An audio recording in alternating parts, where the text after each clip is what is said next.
Good morning बच्चों। ये जो क्वेश्चन है ये है सेट 6541 का और ये क्वेश्चन था 3 नंबर का। बहुत ही इजी क्वेश्चन था लेकिन आप लोगों ने इसे गलत करा हुआ है तो मैं इसे बता रही हूँ आपको।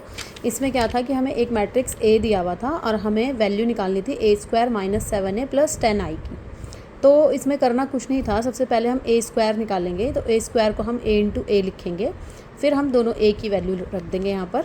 फिर अब हमें क्या करना है, इसको मल्टीप्लाई करना है इससे। तो मल्टीप्लाई करने के लिए आप लोगों को पता है कि सबसे पहले कैसे मल्टीप्लाई होगा, रो वाइज। पहले फर्स्ट रो ले लेंगे 1 और 1।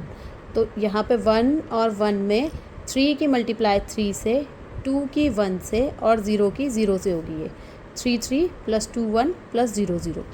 फिर 1 2, तो फर्स्ट रो की मल्टीप्लाई सेकंड कॉलम से होगी। तो ये होगा 3 × 2, ये 3 × 2, 2 × 4 और 0 × 0, ये आ जाएगा एलिमेंट। इसी तरह से इसकी मल्टीप्लाई इससे होगी 1 3, तो 1 3 एलिमेंट आ जाएगा। 3 × 0 + 2 × 0 + 0 × 5, ये आ गया था थर्ड एलिमेंट।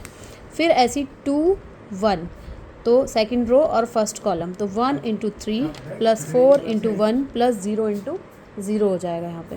फिर उसके बाद 2 2, 1 × 2 + 4 × 4 + 0 × 0, ये आ जाएगा 2 2 एलिमेंट। फिर 2 3, फिर 1 × 0 + 4 × 0 + 0 × 5, ये आ जाएगा एलिमेंट 2 3। फिर ऐसी 3 1, 0 × 3 + 0 × 1 + 5 × 0।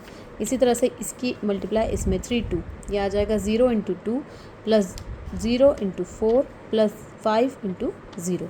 इसी तरह से इस एलिमेंट की लास्ट में, इस रो की लास्ट कॉलम से 0 × 0 + 0 × 0 + 5 × 5। तो ये सारे एलिमेंट हमारे निकल गए। अब इसको हम सॉल्व कर लेंगे। 3 × 3 9, 2 × 1 2, 0 × 0 0। इसी तरह से 3 × 1 3, 4 × 1 4, 0 × 0 0। इसी तरह से 0 × 3 0, 0 1 0, 5 × 0 0। इसी तरह से इन सबको भी हम सॉल्व कर लेंगे। फिर इनको प्लस कर लेंगे। 9 × 2 11, 3 + 4 सॉरी 9 + 2 11, 3 + 4 7, 0 + 0 0। इसी तरह से 6 + 8 14, 16 + 2 हो गया 18 और 0 0 0। इसी तरह से 0 + 0 0 और ये हो जाएगा 25।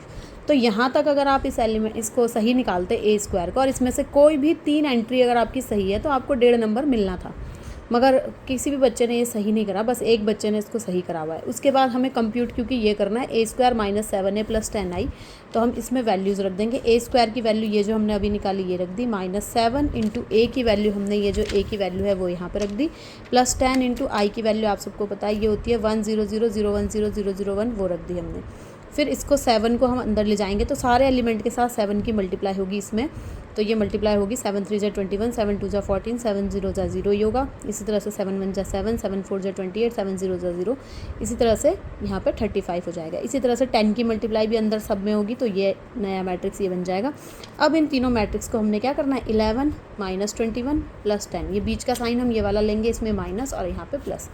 तो इस तरह से हम तीनों को इनको ऐड कर देंगे तो फाइनल आंसर हमारा 0 0 0 ही आना था। इस तरह के जो भी क्वेश्चंस होते हैं इनमें जनरली हमें कैरेक्टरिस्टिक इक्वेशंस दी हुई होती हैं। कोई मैट्रिक्स दिया होता है और ये जो इक्वेशन होती है जनरली उसकी कैरेक्टरिस्टिक इक्वेशन होती है, इसलिए मैक्सिमम केसेस में इसका आंसर 0 0 0 ही आता है। तो स्टेप मार्किंग जो CBSE में था उसमें यहाँ पे कोई भी 3 एंट्री सही निकालने का 1.5 मार्क्स था, और उसके बाद इस लाइन को लिखने का, ये जो लाइन आपने लिखी इसको लिखने का 1 मार्क्स था, और उसके बाद जो आंसर आपने लिखा 0 0 0, अगर आप यहाँ तक पहुँचे तो हाफ मार्क्स फिर इसका था। तो इस तरह से इस क्वेश्चन को सॉल्व करना था।